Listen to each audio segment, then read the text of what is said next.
I think using labels when it comes to addiction recovery can be super unhelpful, and I'm going to tell you exactly why.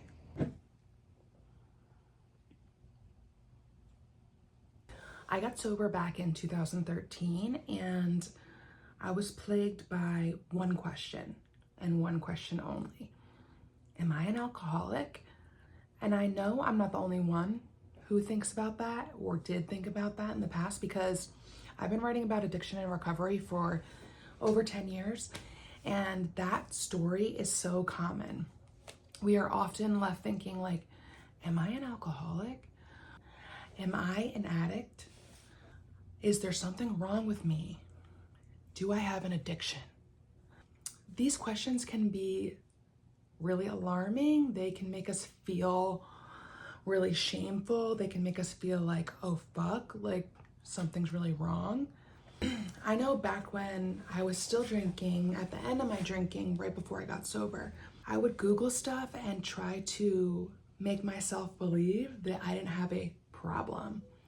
So I think the space between knowing something's off, knowing something's wrong internally, and taking it to a point where you can say, I'm addicted, I have an addiction, I am an alcoholic, there's like a huge gap.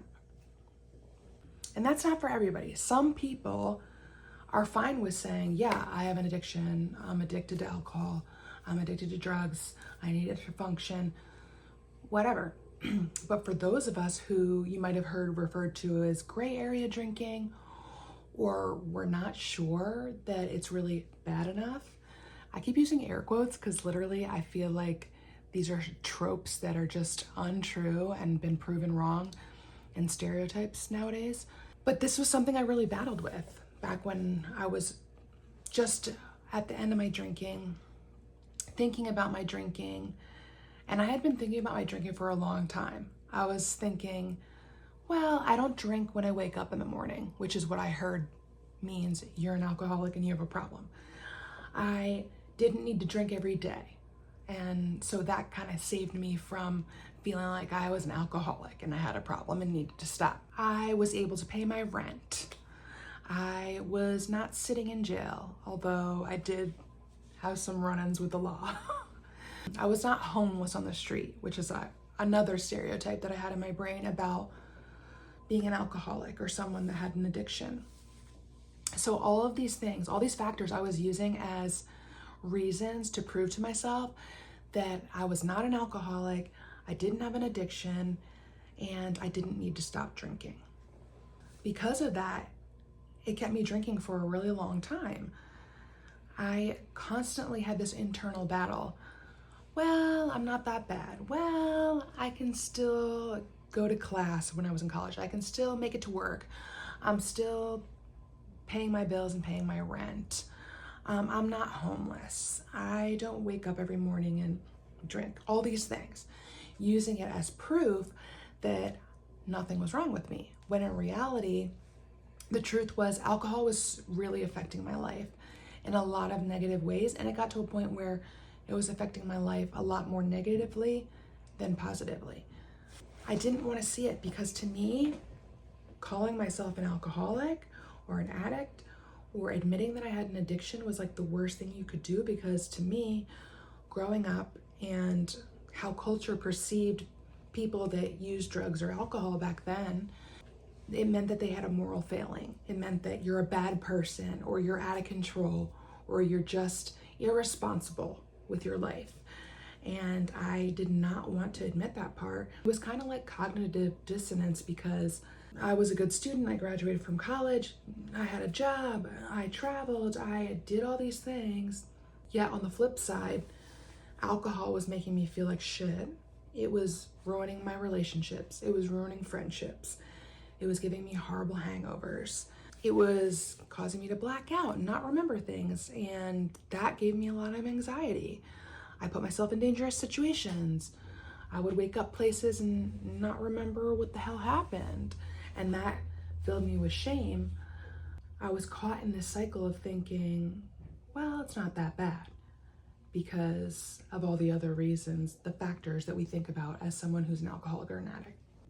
When I finally stopped drinking, I didn't refer to myself as an alcoholic. And the funny part is, I reached out to a few people for help. And I asked my parents for help, and they all said the same thing. Go to AA, you're an alcoholic. My mom literally said that to me. She said, there's nothing wrong with you, Cal, you're an alcoholic. And it like crushed me because I was like, no, not that. So anyway, when I did get sober, I never called myself an alcoholic because I just didn't feel like I was. So then I had a lot of people kind of sending me the messages that I was in denial about my alcoholism, when in reality, it just didn't resonate. And that's why I think labels can sometimes not be helpful. Fast forward to now, it's 2024, and you're probably like, yeah, people don't necessarily call themselves alcoholics now, which you're right, and it's amazing. And I literally dreamed about this back then, and even in the last 5 years, that one day people wouldn't have to qualify themselves as alcoholics, addicts, or anything, or even label what they want to call their relationship with alcohol or drugs in order to try sobriety, in order to get sober. We're kind of there now. I think we still have a long way to go, but we're at least to the point where there's people trying sobriety that don't call themselves alcoholics. We're to the point where we're now calling it a substance use disorder instead of calling it an alcoholic or an addict or alcoholism. And all of these things that really put the blame on the person, and it makes it feel like and seem like it's a moral responsibility when it's not. It's literally an effect of these substances that are poisonous and cause addiction.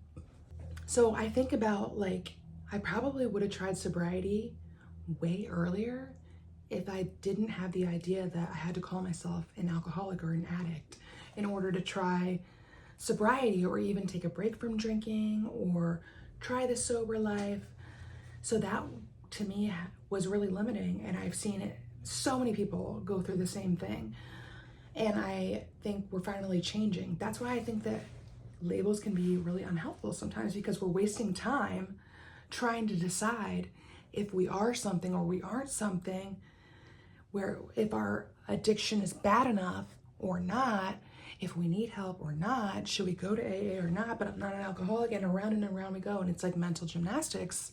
Meanwhile, we're wasting time and we're still drinking, when in reality, we could be trying sobriety and knowing it's for us without any kind of label.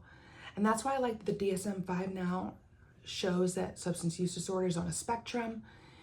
So it's kind of like, it doesn't really matter where you fall. Of course, if your life is being impacted in a greater way, like say you are incarcerated or you did lose your job or your home, obviously that's very impactful, but it might not be much different from someone who internally is just suffering and struggling, like I was, with shame and self-loathing and regret and putting myself in dangerous situations.